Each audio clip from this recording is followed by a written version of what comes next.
Hello my dear students, कैसे हैं आप लोग। अभी महाविद्यालय आना हो नहीं पा रहा और माहौल कोरोना का अभी भी बना हुआ है।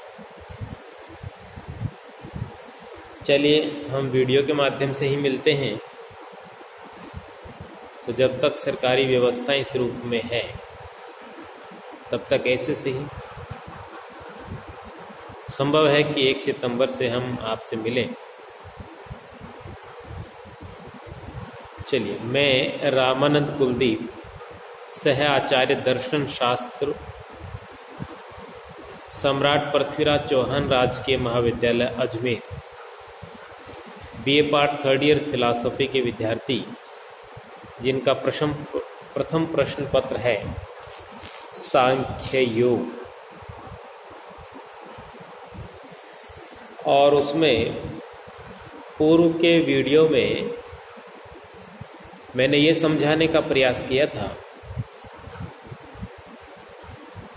जो टॉपिक था वो था सांख्य का सत्कार्यवाद, जिसमें मैंने ये समझाने का प्रयास किया था कि सत्कार्यवाद एक कार्य कारण का सिद्धांत है।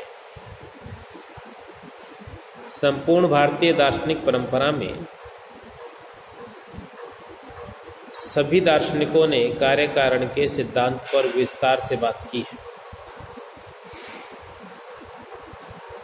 चूंकि सांख्य दर्शन में प्रकृति और पुरुष 2 मूल तत्व हैं और इनमें से जो मूल प्रकृति है वो जड़ होते हुए भी सूक्ष्म है, तो उसका ज्ञान प्रत्यक्ष से संभव नहीं।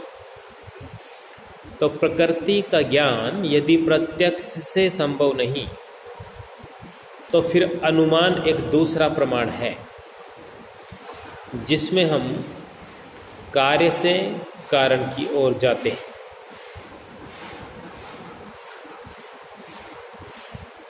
तो कार्य से कारण की ओर यदि हम जाकर किसी ज्ञान की सिद्धि करते हैं तो एक सहज प्रश्न उपस्थित होता है कि कार्य और कारण के बीच क्या संबंध है। तो सांख्य सत्कार्यवाद का सिद्धांत देता है, परंतु भारतीय दर्शन परंपरा में जैन मत, बौद्ध मत, शंकराचार्य का मत, वैशेषिक का मत और न्याय दर्शन का मत भी इस संदर्भ में महत्वपूर्ण है, क्योंकि उनकी जो दार्शनिक अवधारणाएं हैं उन तमाम दार्शनिक अवधारणाओं में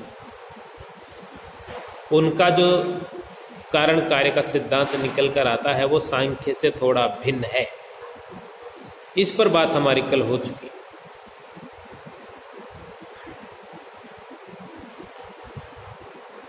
आज हम इसी बात को आगे बढ़ाते हुए न्याय दर्शन के द्वारा कार्य कारण सिद्धांत के संदर्भ में जो विचार दिया गया,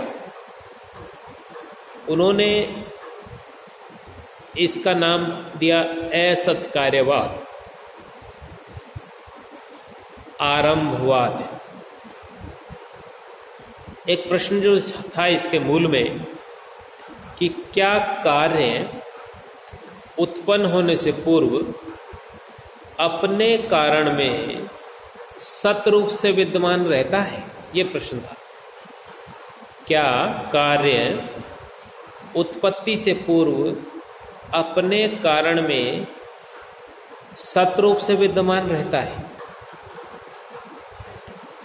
तो जैन, बौद्ध और शंकराचार्य का मत तो देखा, पर न्याय दर्शन कहता है कि नहीं, कार्य एक नवीन उत्पत्ति है, कार्य एक नवीन प्रारंभ है।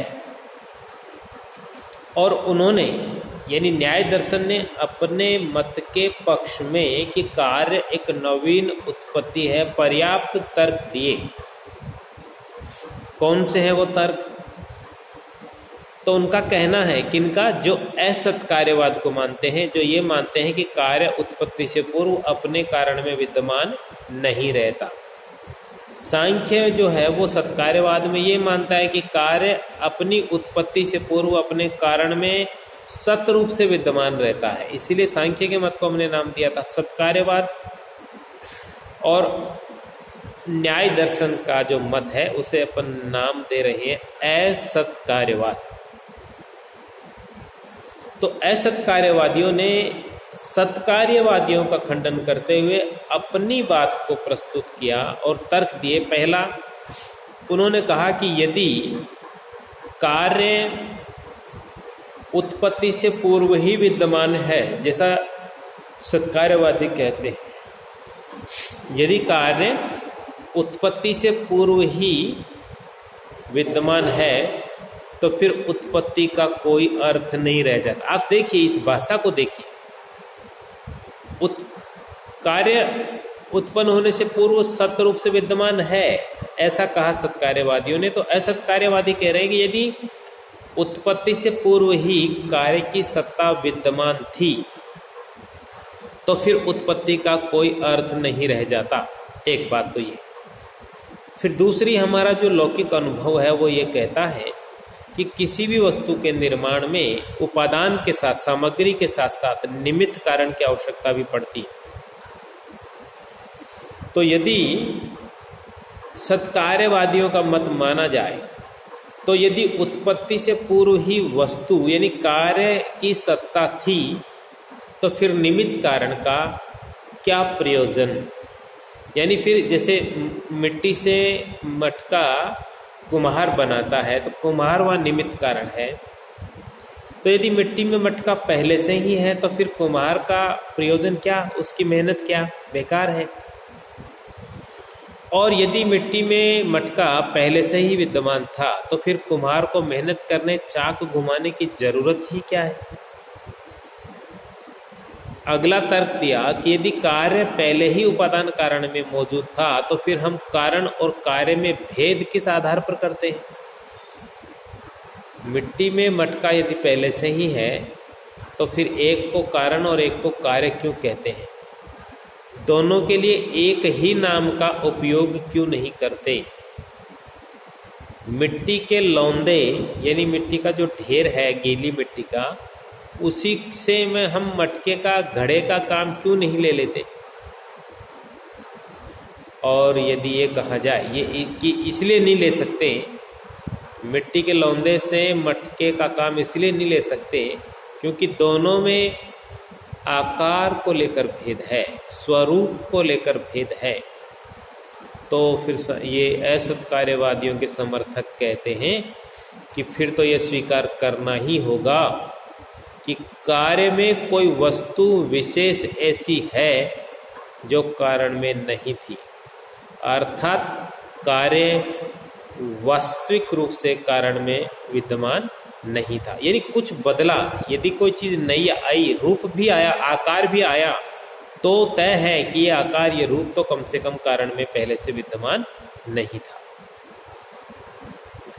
तो ये है असत्कार्यवादियों के तर्क। परंतु अपन तो भाई सांख्य दर्शन पढ़ रहे हैं और सांख्य तो सत्कार्यवाद देता है, ये असत्कार्यवाद कहाँ से आ गया। तो मैंने पहले भी बताया कि भारतीय दार्शनिक परंपरा में सभी दर्शन परंपराएं समकक्ष समान रूप से साथ चलती है, खंडन मंडन की प्रक्रिया में चलती है।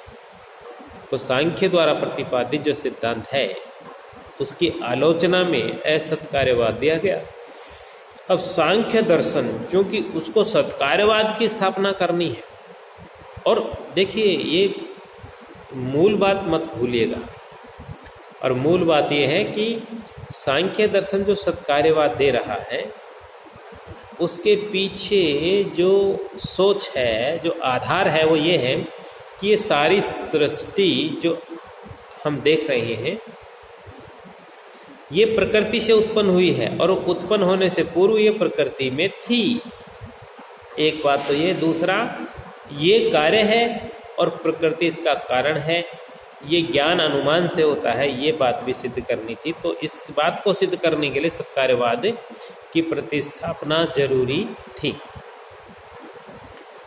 तो सांख्य ने इस उपरोक्त असत्कार्यवाद के पक्ष में दिए गए तर्कों के विपरीत अपना सत्कार्यवाद का सिद्धांत दिया, जिसमें वो प्रधान की सिद्धि करते हैं।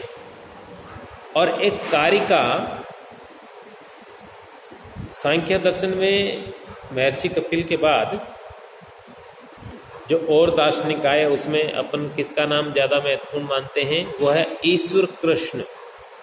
तो ईश्वर कृष्ण ने जो सांख्य कारिका नामक रचना लिखी, उस रचना में उन्होंने कारिकाओं के माध्यम से सांख्य दर्शन प्रस्तुत किया। तो सत्कार्यवाद के संदर्भ में भी एक कारिका प्रस्तुत की गई। असद करणात उपादान ग्रहणात सर्वसंभवा भावात शक्तस्य शक्य करणात कारण भावाच्य सत्कार्यम। असद करणात उपादान ग्रहणात सर्वसंभवा भावात शक्तस्य शक्य करणात कारण भावाच्य सत्कार्यम। 5 टुकड़ों में हम इस कारिका को 5 तर्क मानते हुए पढ़ेंगे। पहला है असद करणात, मतलब यह है कि कारण से कार्य की उत्पत्ति होने से पहले यदि कार्य को कारण में विद्यमान नहीं माने तो फिर ये मानना पड़ेगा कि फिर कभी भी किसी भी प्रकार से उसको उत्पन्न नहीं किया जा सकता। यदि कार्य कारण में असत है, यानी कार्य कारण में नहीं है, तो फिर उसको उत्पन्न नहीं कर सकते, क्योंकि असत है तो फिर वो सत नहीं हो सकता। सत से ही सत की उत्पत्ति होती है। जहाँ जो वस्तु अविद्यमान है वहां उसे कोई भी ताकत उत्पन्न नहीं कर सकती। जैसे उदाहरण दिया है, बालू रेत में तेल नहीं है, तो ऐसी स्थिति में बालू रेत से तेल उत्पन्न नहीं किया जा सकता। तो बौद्धों ने जो शून्यवाद दिया, जहां ये माना कि शून्य से कार्य उत्पन्न होता है, वो भी खंडन हो जाता है, क्योंकि शून्य से तो कुछ भी उत्पन्न नहीं हो सकता। न्यायिकों का ऊपर वाला मत जो दिया कि असत कार्यवाद की कार्य एक नवीन उत्पत्ति है, कार्य पहले से नहीं है, असत है, फिर उत्पन्न होता है, ये भी खंडित हो जाता है। और वेदांतियों का मत भी खंडित हो जाता है, जो जगत को एक आभास और एक प्रतीति मानते हैं, क्योंकि न्याय सांख्य दर्शन जो है वो प्रतीति नहीं मानता, वो इस जगत को वास्तविक मानता है। प्रतीयमान जगत का अपलाप नहीं किया जा सकता, इसको गायब नहीं किया जा सकता। जगत सत है और सत होने से पहले अपने पूर्ववर्ती कारण प्रकृति में विद्यमान रहता है और उसी प्रकृति से यह जगत उत्पन्न हुआ। चलिए, दूसरा तर्क है उपादान ग्रहणात, यानी हमारा लौकिक अनुभव और हमारा जीवन भर का अनुभव ये कहता है कि किसी निश्चित चीज को बनाने के लिए निश्चित उपादान लेना पड़ता है। जैसे यदि हमें कपड़ा बनाना है तो तंतु लेंगे, दही बनाना है तो दूध लेंगे, ये तय है। इसका मतलब है कि दूध में ही दही है, कपड़े में तंतु में ही कपड़ा है। उपादान ग्रहणात, उपादान का मतलब होता है सामग्री, जिस सामग्री से वस्तु का निर्माण किया गया। फिर है सर्वसंभवा भावात, और यदि आप इस तर्क को नहीं माने, आप ये कहें कि नहीं उपादान ग्रहण करने की आवश्यकता नहीं है, निश्चित कार्य के लिए निश्चित उपादान ग्रहण करने की आवश्यकता नहीं है, तो फिर आपको ये मानना पड़ेगा कि सर्वसंभवा भावात, कि सबसे सब कुछ संभव है। यानी कोई एक ही चीज ले लीजिए और उसी से सब कुछ बना लीजिए। एक पत्थर का टुकड़ा ले लीजिए, उसी से दही बना लो, उसी से तेल बना लो, उसी से कपड़ा बना लो, पर अपन जानते हैं ऐसा कभी नहीं होता। तो सबसे सब कुछ संभव नहीं है। इसका मतलब क्या? इसका मतलब ये कि जो कारण जिस कार्य को उत्पन्न कर सकता है उसी को उत्पन्न करता है। और इसी बात को आगे कहा गया है, शक्तस्य शक्य करना, कि हर कार्य को उत्पन्न करने में समर्थ कारण ही सक्षम है। हर कारण से हर कार्य उत्पन्न नहीं होता। और कारण भावाच्य सत्कार्यम, यानी कारण और कार्य में अभेद संबंध है। जब कार्य नष्ट होगा तो अपने कारण में विलीन होगा। अब सामान्य उदाहरण के लिए समझने के लिए कि जैसे कोई मिट्टी का मटका है, मटका टूटेगा तो मिट्टी बनेगा। कोई आभूषण है स्वर्ण या चांदी का, तो जब वो टूटेगा तो स्वर्ण और चांदी ही बनेगा। और ये संपूर्ण सृष्टि जब नष्ट होगी तो अपने मूल कारण प्रकृति में ही इसका विलय होगा। तो कार्य और कारण में अभेद संबंध से भी ये सिद्ध होता है कि कार्य उत्पत्ति से पूर्व अपने कारण में विद्यमान था। सांख्य ने कुछ ऐसे शब्दावली का प्रयोग किया है और समझाने का प्रयास किया है कि कुछ लोग इन शब्दों और इन वाक्यों के आधार पर कार्य और कारण में भेद दिखाने का प्रयास करते हैं, जो ठीक नहीं है। तो वो 4 प्रयास जो है उनका जिक्र किया और खंडन किया सांख्य ने। पहला है क्रिया भेद, यानी कोई क्रिया में ये दिखाए कि यह उत्पन्न हुआ, ऐसा शब्द बोले उत्पन्न हुआ, तो इसका मतलब ये नहीं कि जो चीज पहले नहीं थी वो उत्पन्न हुई। सांख्य कहता है कि ऐसा व्यवहार ठीक नहीं है, चीज पहले थी, क्योंकि मिट्टी और सोने से भिन्न मटका और मुकुट का कोई अस्तित्व नहीं है। निरोध भेद फिर कोई कही है विनिष्ट हुआ, इसका व्यवहार भी कार्य कारण को अलग सिद्ध नहीं करता। कार्य और कारण में विनिष्ट होने का अर्थ इतना है कि कार्य कारण में विलीन हुआ। संबंध बुद्धि यानी कोई ज्ञान की प्रक्रिया के द्वारा भी इनमें अंतर सिद्ध नहीं कर सकता। और अर्थ क्रिया भेद यानी एक ही पदार्थ के अनेक कार्य भी हो सकते हैं। कार्य की भिन्नता के आधार पर भी कार्य कारण में भेद नहीं किया जा सकता। जैसे अग्नि है, अग्नि जलाने का काम करती है, प्रकाश करने का काम करती है, पकाने का काम भी करती है, भोजन पकाने का काम भी करती है। तो इसका अर्थ ये नहीं कि कार्य और कारण अलग अलग। ये चार जो क्रिया भेद, निरोध भेद, संबंध बुद्धि, व्यपदेश और अर्थ क्रिया भेद, ये चार व्यवहार जो हैं, जिनके द्वारा कुछ लोग ये दर्शाने का प्रयास करते हैं कि कार्य और कारण अलग है, सांख्य ने इसका खंडन किया। अंतिम बात जो है ये कि सांख्य ने सत्कार्यवाद के दो रूपों पर चर्चा की है, जो एक सांख्य का अपना मत है और एक जो है वेदांतियों का है, जिसमें एक है प्रकृति परिणामवाद, जिसमें सांख्य दर्शन है। सांख्य कहता है कि ये सारी सृष्टि प्रकृति का ही परिणाम है, यानी प्रकृति मूल तत्व है और उसी प्रकृति से सारा संसार उत्पन्न हुआ। दूसरा ब्रह्म विवर्तवाद, ये वेदांतियों का मत है, अद्वैत वेदांतियों का मत है, जिसमें वो कहते हैं कि ब्रह्म सत्य है, जगत मिथ्या है, जगत ब्रह्म का आभास है।